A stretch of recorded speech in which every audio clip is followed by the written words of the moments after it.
എല്ലാവർക്കും നമസ്കാരം. ഞാൻ ഡോക്ടർ ഷിംജി, മെഡിക്കൽ ഡയറക്ടർ, സൗഖ്യം ഇൻ്റഗ്രേറ്റഡ് മെഡിക്കൽ സെൻറ്റർ. മിക്കപ്പോഴും ക്ലിനിക്കിലേക്ക് വരുന്ന പല രോഗികളും ആദ്യം തന്നെ പറയാറുള്ളത്, എനിക്ക് വളരെയധികം ആസിഡിൻ്റെ പ്രശ്നങ്ങളുണ്ട് അല്ലെങ്കിൽ അസിഡിറ്റി ഉണ്ട് എന്ന രീതിയിലാണ്. വയറിനെ സംബന്ധിക്കുന്ന എന്ത് പ്രശ്നമുണ്ടെങ്കിലും പൊതുവായിട്ട് നമ്മുടെ ഒരു ധാരണ അതൊക്കെ അസിഡിറ്റി കൊണ്ടുണ്ടാകുന്നതാണ് എന്നതാണ് പൊതുവായി. അതുകൊണ്ട് തന്നെയാണ് പലപ്പോഴും നമ്മൾ ശരീരത്തിൽ അസിഡിറ്റി കൂടി എന്ന് പറഞ്ഞാൽ വളരെ വലിയ എന്തോ പ്രശ്നമാണ്, അസിഡിറ്റി എപ്പോഴും കുറഞ്ഞിരിക്കുന്നതാണ് ഏറ്റവും നല്ലത് എന്നൊക്കെ ചിന്തിച്ച് വച്ചിരിക്കുന്നത്. നമ്മുടെ ലോകത്തിൽ ഏറെക്കുറെ 6500-ലധികം സസ്തനി വർഗ്ഗങ്ങളുണ്ട്. ഈ 6500-ഓളം വരുന്ന സസ്തനി വർഗ്ഗങ്ങൾ പൊതുവായിട്ട് നമ്മൾ ഡിവൈഡ് ചെയ്യുക, അതിൻ്റെ 3 കാറ്റഗറി എന്ന് പറയുന്നത്, ഒന്ന് സസ്തനികളാണ്, മറ്റൊന്ന് മിശ്ര ബുക്കുകളാണ്, മറ്റൊന്ന് മാംസ ബുക്കുകളാണ്. സസ്യബുക്കുകൾ എന്നാൽ നമുക്കറിയാം, പശുവിനെ പോലെ പുല്ല് മാത്രം തിന്ന് വളരുന്ന ജീവികൾ. മറ്റൊന്ന് രണ്ടാമത്തെ കാറ്റഗറി മിശ്ര ബുക്കാണ്. ഏറ്റവും അവസാനത്തെ കാറ്റഗറി ആയിട്ട് നമുക്ക് പറയാൻ പറ്റുന്നത് മാംസ ബുക്കുകളാണ്. ഇപ്പം സിംഹത്തിനെ പോലെ കടുവയെ പോലെയൊക്കെ മാംസം മാത്രം ആഹരിച്ച് വളരുന്ന ജീവികൾ. അപ്പോൾ ഇവയുടെയൊക്കെ ആസിഡിറ്റി എത്രമാത്രം ഉണ്ട് എന്ന് നമ്മൾ പരിശോധിക്കുകയാണെങ്കിൽ നമുക്കെല്ലാം അറിയുന്നത് പോലെ അസിഡിറ്റിയെ നമ്മൾ ഇവാലുവേറ്റ് ചെയ്യുന്നത്, മനസ്സിലാക്കുന്നത് pH വാല്യൂ എന്ന് പറയുന്ന ഒരു വാല്യൂ വെച്ചിട്ടാണ്. pH വാല്യൂ കുറയുന്നതനുസരിച്ച് അസിഡിക് ആവും, കൂടുന്നതനുസരിച്ച് അത് ആൽക്കലൈൻ ആവും, അല്ലെങ്കിൽ ക്ഷാരഗുണമുള്ളതായിട്ട് മാറും.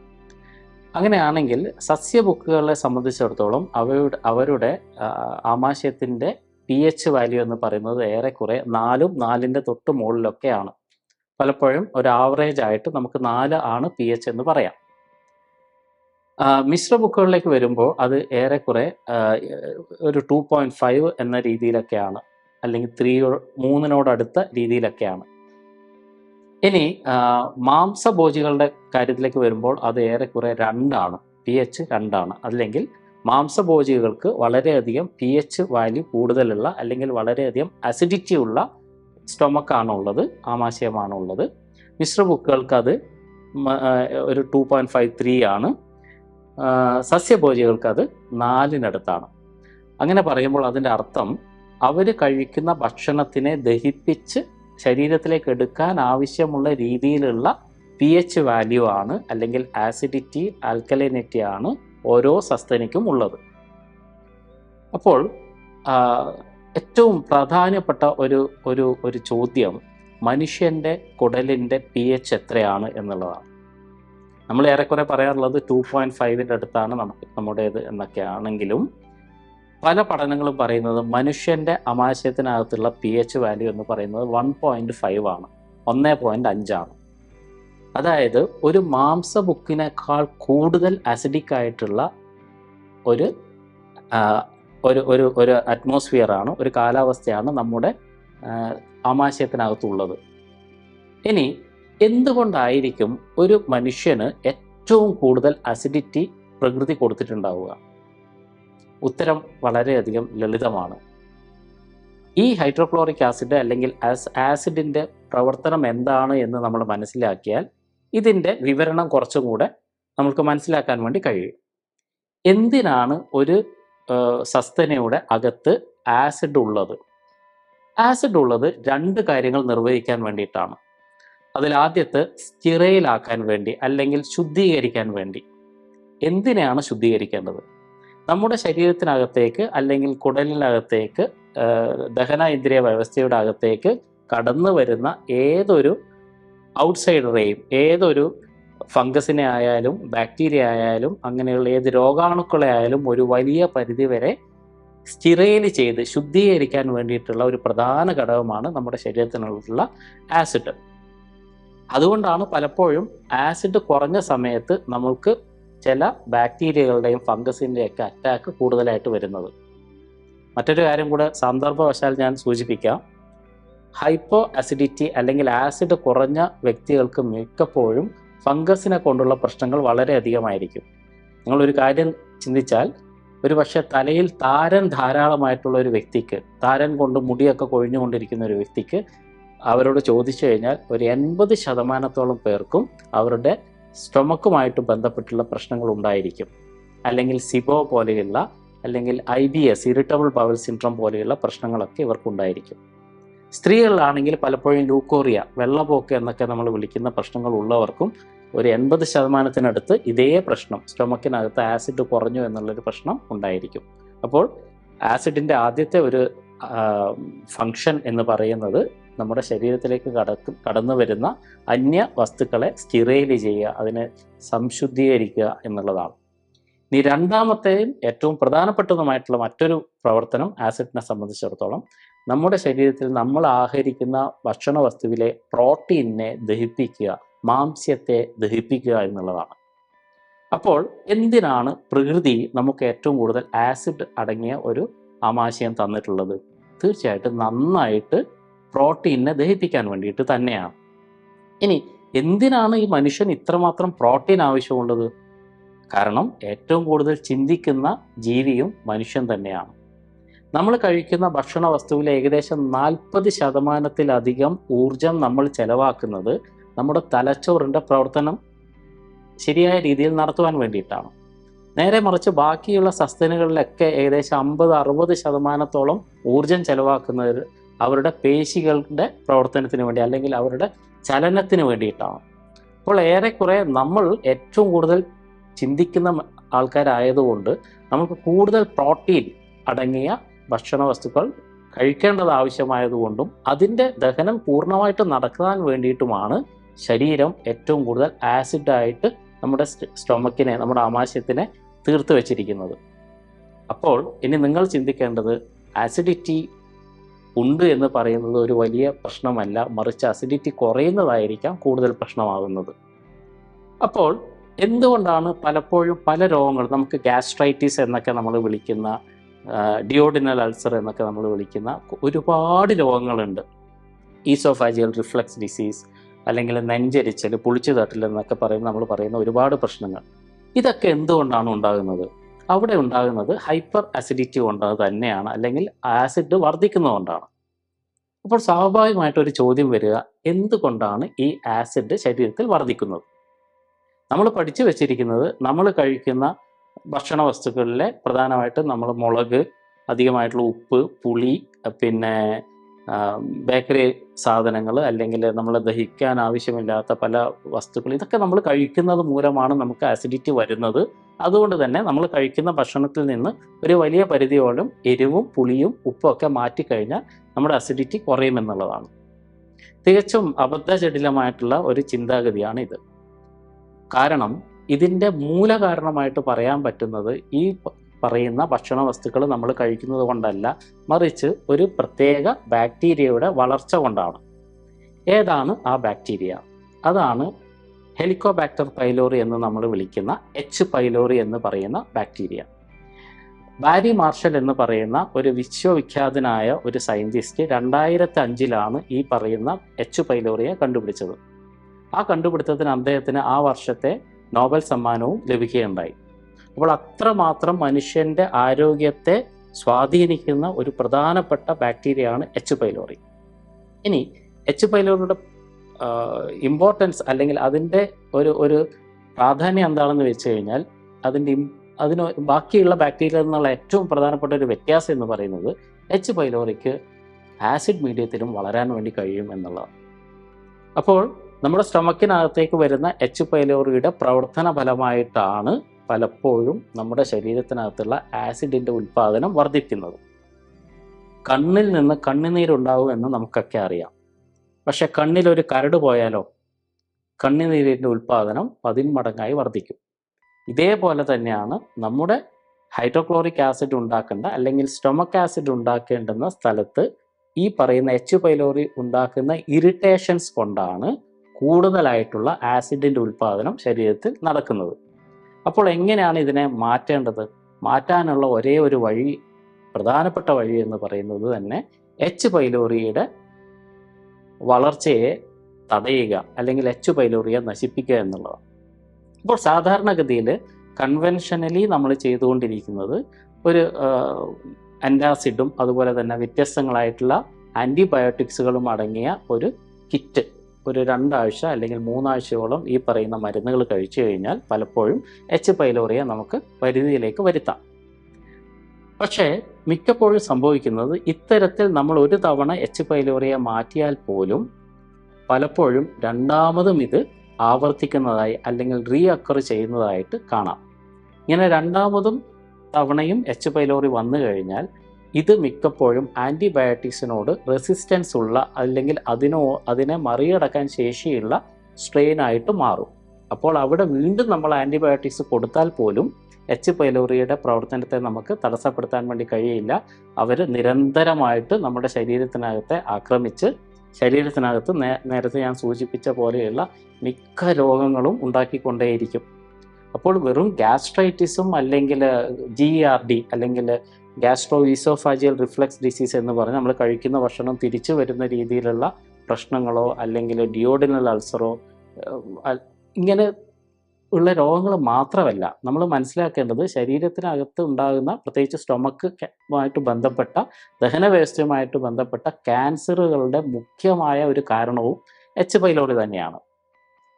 അപ്പോൾ എച്ച് പൈലോറിയെ നിയന്ത്രണ വിധേയമാക്കേണ്ടത് നമ്മുടെ ശരീരത്തിൻ്റെ പൊതുവായ ആരോഗ്യത്തിന് ഏറ്റവും പ്രാധാന്യപ്പെട്ടതുമാണ്. ഇനി എങ്ങനെയൊക്കെ നമുക്ക് എച്ച് പൈലോറിയെ നിയന്ത്രിക്കാം എന്ന് നോക്കാം. അങ്ങനെ പൂർണ്ണമായിട്ടുള്ള ഒരു നിയന്ത്രണ വിധേയത്തിലേക്ക് കൊണ്ടുവന്നാൽ മാത്രമേ നമ്മൾക്ക് ഈ പറയുന്ന രോഗങ്ങളിൽ നിന്നൊക്കെ ഒരു മുക്തി നേടാൻ വേണ്ടി കഴിയൂ. ഞാൻ ഈ പറയുന്ന കാര്യങ്ങളൊക്കെ നമ്മുടെ ക്ലിനിക്കൽ പ്രാക്ടീസിനകത്ത് ഒരുപാട് കാലങ്ങളായിട്ട് ഞങ്ങൾ ചെയ്തുകൊണ്ടിരിക്കുന്ന കാര്യങ്ങൾ തന്നെയാണ്. ഇതിൻ്റെ ഫലപ്രാപ്തി വളരെ വളരെ ഉയരത്തിലാണ്. അല്ലെങ്കിൽ ഒരു 10-20 വർഷങ്ങളായിട്ട് സിവിയറായിട്ട് ഗ്യാസ്ട്രൈറ്റിസ് ഉള്ള അല്ലെങ്കിൽ ഇത്തരത്തിലുള്ള പല രോഗങ്ങളും കൊണ്ട് പൊറുതിമുട്ടിയിട്ടുള്ള ആൾക്കാർ പോലും 1-2 ആഴ്ചകൾ കൊണ്ട് തന്നെ ഇതിനെ പൂർണ്ണമായിട്ട് തന്നെ മറികടക്കുന്ന രീതിയിലേക്ക് ജീവിത ചിട്ട മാറിയത് കൊണ്ട് തന്നെ അവരുടെ അസുഖം മാറ്റിയിട്ടുണ്ട്. അപ്പോൾ ഇത്തരത്തിലുള്ള ഒരു ഒബ്സർവേഷൻ ഞങ്ങൾ കണ്ടുകൊണ്ടിരിക്കുന്ന ഞങ്ങളുടെ മുമ്പിലുള്ള എക്സാമ്പിൾസ് വെച്ചിട്ട് തന്നെയാണ് നിങ്ങളുടെ അടുത്ത് ഈ കാര്യങ്ങൾ പൂർണ്ണ വ്യക്തതയോട് കൂടിയിട്ട് ഞാൻ സംസാരിക്കുന്നത്. അപ്പോൾ എന്തൊക്കെയാണ് നമ്മൾ ചെയ്യാനുള്ളത്? 3 കാര്യങ്ങളാണ് എച്ച് പൈലോറിയുടെ നിയന്ത്രണത്തിന് വേണ്ടി നമുക്ക് ചെയ്യാനുള്ളത്. അതിൽ ഏറ്റവും പ്രാധാന്യപ്പെട്ടത് ഡയറ്റ് അല്ലെങ്കിൽ ഭക്ഷണ ക്രമീകരണം തന്നെയാണ്. എന്തൊക്കെയാണ് കഴിക്കേണ്ടത് എന്ന് പറയുന്നതിന് മുമ്പ് തന്നെ നമ്മൾ മനസ്സിലാക്കേണ്ടത് എന്തൊക്കെ കഴിക്കാതിരിക്കണം എന്നുള്ളതാണ്. പലപ്പോഴും ദഹന സംബന്ധമായിട്ടുള്ള എന്ത് പ്രശ്നങ്ങൾ വന്നാലും അല്ലെങ്കിൽ അസിഡിറ്റി പോലെയുള്ള എന്ത് പ്രശ്നങ്ങൾ വന്നാലും മുഴുവനായിട്ട് ആൾക്കാരുടെ ഒരു വിചാരം നമ്മൾക്ക് കഴിക്കാൻ പറ്റിയ ഏറ്റവും നല്ല ഭക്ഷണം പച്ചക്കറികൾ വേവിക്കാതെ കഴിക്കുക അല്ലെങ്കിൽ റോ ഡയറ്റായിട്ട് കഴിക്കുക എന്നുള്ളതാണ്. ഇത് ഏറ്റവും വലിയൊരു മണ്ടത്തരമാണ്. കാരണം ഞാൻ നേരത്തെ സൂചിപ്പിച്ചതുപോലെ ഹൈഡ്രോക്ലോറിക് ആസിഡ് അല്ലെങ്കിൽ സ്റ്റൊമക് ആസിഡ് പ്രോട്ടീനിനെ മാത്രമല്ല ഫൈബറിനെ കൂടി ദഹിപ്പിക്കാൻ സഹായിക്കുന്ന ഒരു ഘടകമാണ്. ഫൈബറിൻ്റെ കൂടി ഡൈജഷൻ ഇത് ആവശ്യമാണ്. പച്ചക്കറികൾ പച്ചയ്ക്ക് നമ്മൾ കഴിക്കുന്ന സമയത്ത് ഹൈ ഫൈബർ റിച്ച് ആയതുകൊണ്ട് തന്നെ ഇവ ദഹിക്കാനുള്ള സാധ്യത വളരെ കുറയുകയും ഇവർക്ക് ഇതുമൂലം ഉണ്ടാകുന്ന ലക്ഷണങ്ങൾ 10 മടങ്ങായി വർദ്ധിക്കുകയും ചെയ്യും. അപ്പോൾ തീർച്ചയായിട്ടും റോ ഡയറ്റ് പൂർണ്ണമായിട്ട് തന്നെ ഇത്തരം പ്രശ്നമുള്ള ആൾക്കാർ ഏതാനും ദിവസങ്ങളിലേക്കോ ആഴ്ചയിലേക്കോ മാറ്റേണ്ടതാണ്. മറ്റൊന്ന് റിഫൈൻഡ് ആയിട്ടുള്ള പഞ്ചസാരയാണ്. റിഫൈൻഡ് കാർബോഹൈഡ്രേറ്റ്സ് അല്ലെങ്കിൽ നമ്മൾ പഞ്ചസാരയും അതുപോലെ ബേക്കറി സാധനങ്ങൾ തുടങ്ങിയ ഭക്ഷണ വസ്തുക്കളൊക്കെ പൂർണ്ണമായിട്ടും മാറ്റുക. കാരണം ഈ റിഫൈൻഡ് കാർബോഹൈഡ്രേറ്റ്സിനെ അല്ലെങ്കിൽ ഇത്തരത്തിലുള്ള പഞ്ചസാരയെ ഭക്ഷിച്ചിട്ടാണ് എച്ച് പൈലോറി വളരുന്നത്. അപ്പോൾ അവർക്കുള്ള ഭക്ഷണം നിയന്ത്രിക്കുന്നതിൻ്റെ ഭാഗമായിട്ട് ഈ റിഫൈൻഡ് കാർബോഹൈഡ്രേറ്റ് അല്ലെങ്കിൽ പഞ്ചസാര പൂർണ്ണമായിട്ടും നിർത്തുക. ഇനി വേറൊരു പ്രധാനപ്പെട്ട കാര്യം, നമ്മൾ കഴിക്കുന്ന ധാന്യങ്ങളിൽ അരിയിലും ഗോതമ്പിലും ഒക്കെ ധാരാളം പഞ്ചസാരയുണ്ട്. അതുകൊണ്ട് തന്നെ തീർച്ചയായിട്ടും നിങ്ങൾ ഒരു ദിവസം കഴിക്കുന്ന അരി അല്ലെങ്കിൽ ഗോതമ്പിൻ്റെ അളവ് 50 ഗ്രാമിൽ താഴെ നിർത്തുക. ഇതും 2-3 അല്ലെങ്കിൽ ഒരു മാസം വരെ നമ്മൾ തീർച്ചയായിട്ടും ഫോളോ ചെയ്യേണ്ട ഒരു കാര്യമാണ്. ഇനി മറ്റൊരു പ്രധാന ഘടകം ഗ്ലൂട്ടൻ അടങ്ങിയ ഭക്ഷണ വസ്തുക്കൾ പൂർണ്ണമായിട്ടും മാറ്റുക. ഗ്ലൂട്ടൻ ഏറ്റവും കൂടുതൽ അടങ്ങിയ ഭക്ഷണ വസ്തുക്കളുടെ ലിസ്റ്റിലൊക്കെ പെടുന്നതാണ് ഗോതമ്പ് എന്ന് നമുക്കറിയാം. ഇപ്പം ഗോതമ്പ് പോലെയുള്ള കാര്യങ്ങൾ, ഓട്സ്, ഗ്ലൂട്ടൻ ഉള്ള ഒരു കാര്യമാണ് ഓട്സ്. അതുകൊണ്ടാണ് ചിലരൊക്കെ അരിയൊക്കെ മാറ്റിയിട്ട് ഓട്സിലേക്ക് പോയിട്ടും ഈ പറയുന്ന പ്രശ്നങ്ങൾ വർദ്ധിച്ചു കൊണ്ടേയിരിക്കുന്നത്. അപ്പോൾ ഈ ഓട്സിനെ പൂർണ്ണമായിട്ടും മാറ്റുക.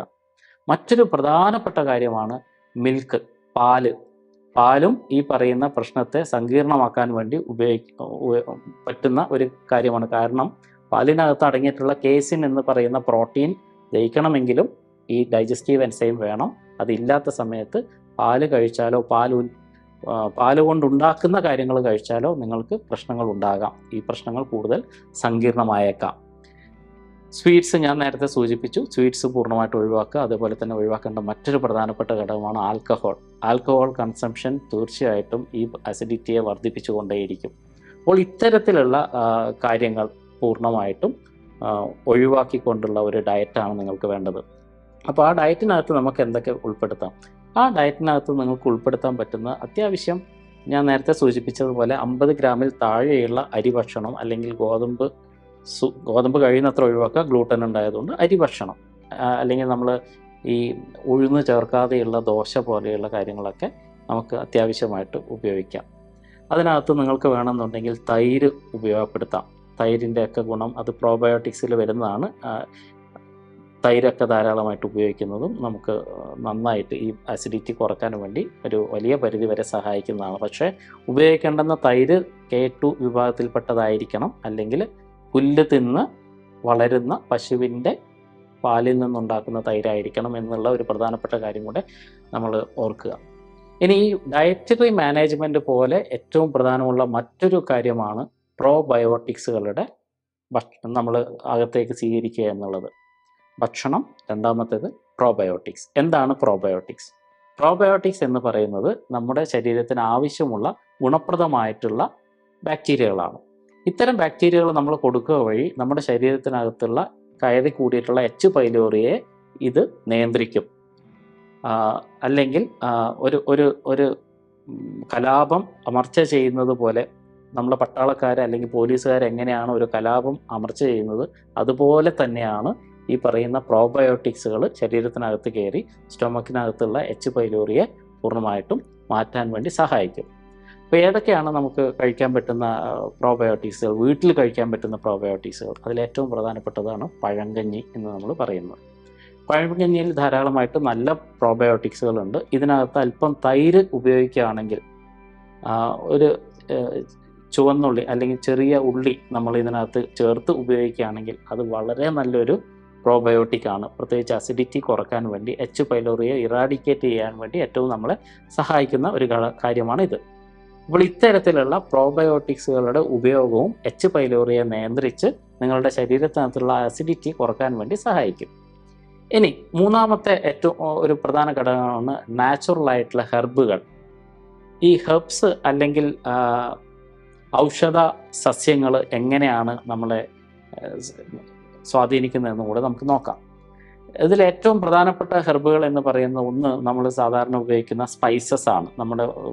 നമ്മൾ സാധാരണ അടുക്കളയിൽ ഉപയോഗിക്കുന്ന ഇഞ്ചി നല്ല ഒരു H. പൈലോറിയെ നിയന്ത്രിക്കാൻ പറ്റുന്ന ഒരു ഘടകമാണ്. അതുപോലെ തന്നെ പിപ്പല്ലി, ട്രഡീഷണലായിട്ട് ആയുർവേദ സൈഡിലൊക്കെ ധാരാളമായിട്ട് ഉപയോഗിക്കുന്ന ഒരു ഘടകമാണ് പിപ്പല്ലി. അപ്പോൾ പിപ്പല്ലി നന്നായിട്ട് ഇതിനെ നമുക്ക് H. പൈലോറിയെ മാറ്റാൻ വേണ്ടി നമുക്ക് ഉപയോഗിക്കാൻ വേണ്ടി പറ്റും. മറ്റൊന്ന് ഗ്രീൻ ടീ കഴിക്കുന്നതും ഗുണപ്രദമായിട്ട് കണ്ടുവരുന്നുണ്ട്.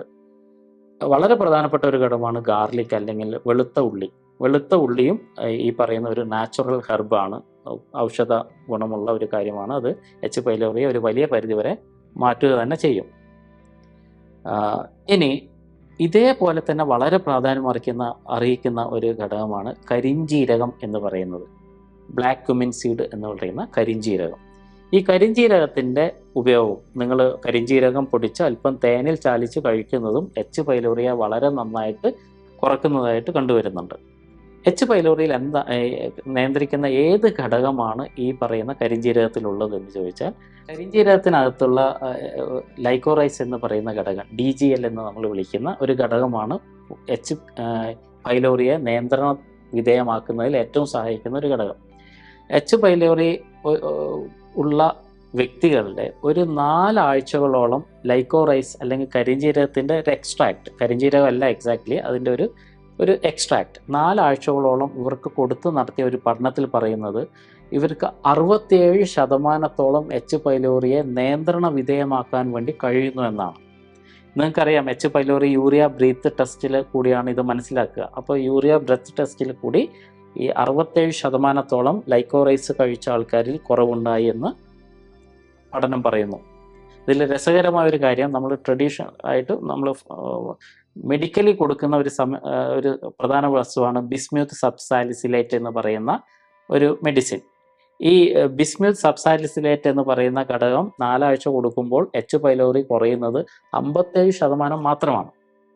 അതാണ് ഞാൻ പറയുന്നത്, ലൈക്കോറൈസിൻ്റെ പ്രാധാന്യം വളരെ വളരെ മുകളിലാണ്. അത് വളരെ വളരെ ഇമ്പോർട്ടൻ്റ് ആയിട്ടുള്ളൊരു കാര്യമാണ്. ഇപ്പോൾ ലൈക്കോറൈസിൻ്റെ കൃത്യമായിട്ടുള്ള ഉപയോഗത്തിൽ കൂടിയും ഈ പറയുന്ന ട്രിപ്പിൾ തെറാപ്പിയിൽ കൂടി, അല്ലെങ്കിൽ കൃത്യമായ ഡയറ്ററി മാനേജ്മെൻറ്റ്, അല്ലെങ്കിൽ അതിൻ്റെ കൂടെ കൃത്യമായ പ്രോബയോട്ടിക്കുകളുടെ ഉപയോഗം, അതിൻ്റെ കൂടെ ഈ നല്ല നാച്ചുറലായിട്ടുള്ള ഹെർബുകളുടെ ഉപയോഗം, ഇത് കൃത്യമായ രീതിയിൽ ഉപയോഗപ്പെടുത്തുകയാണെങ്കിൽ എച്ച് പൈലോറി കൊണ്ടുണ്ടാകുന്ന ഹൈപ്പർ അസിഡിറ്റി തുടങ്ങിയ എല്ലാ പ്രശ്നങ്ങളെയും, ഹൈപ്പർ അസിഡിറ്റി കൊണ്ടുണ്ടാകുന്ന ഗ്യാസ്ട്രൈറ്റിസ് പോലെയുള്ള, ഡിയോഡിനൽ അൾസർ പോലെയുള്ള സ്റ്റൊമക് ക്യാൻസറിൻ്റെ സാധ്യത പോലും ഒരു വലിയ പരിധി വരെ മാറ്റാൻ നമുക്ക് കഴിയുന്നതാണ്. പലപ്പോഴും ചിലരൊക്കെ പറയുന്ന ഒരു കാര്യമുണ്ട്, ഈ പറയുന്ന ഹെർബുകളൊന്നും നമുക്ക് കൃത്യമായ രീതിയിൽ കിട്ടാറില്ലല്ലോ, എന്ത് ചെയ്യും, നമുക്കത് കിട്ടാനില്ല. ഈ പറയുന്ന ഹെർബുകളുടെ ഒക്കെ എക്സ്ട്രാക്റ്റുകൾ നിങ്ങൾക്ക് ഇപ്പോൾ ന്യൂട്രാസ്യൂട്ടിക്കലി നിങ്ങൾക്ക് അവൈലബിൾ ആണ്. നിങ്ങൾക്ക് അതിൻ്റെ സപ്ലിമെൻറ്റ്സ് ഒക്കെ അവൈലബിൾ ആണ്.